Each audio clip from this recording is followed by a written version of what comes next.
అయినటువంటి వాళ్ళు వచ్చి ఇక్కడ చేరితే ఫ్రూట్ఫుల్ ఎట్లా అవుతారు? అదే కదా, వాళ్ళనే విమర్శే వాళ్ళకి తగులుతుంది. ఇక్కడ సమస్య అది. మెయిన్ పాయింట్ ఏంటంటే రేపు తెలుగుదేశం వాళ్ళు అటు పోవచ్చును, అవకాశాలు ఉంటాయి.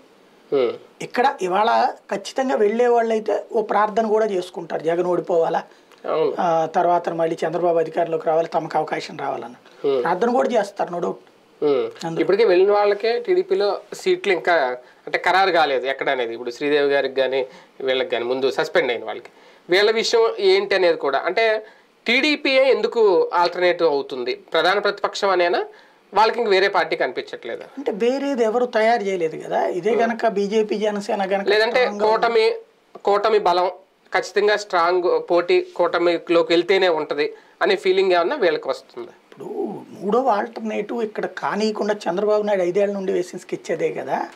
పవన్ కళ్యాణ్ భారతీయ జనతా పార్టీ గనక స్ట్రాంగ్గా అట్లాగే ఈ 5 ఏళ్ల నుంచి కష్టపడి ఉంటే వాళ్ళిద్దరూ కూటమిగా, వీళ్ళు అప్పుడు చంద్రబాబు దగ్గరికి వచ్చేవాళ్ళు కాదు. అవును అవును. చిన్నపాటి ఆల్టర్నేటివ్కే ఇప్పుడు 3 వెళ్తున్నారు కాంగ్రెస్కి. కాపు రామచంద్రారెడ్డి,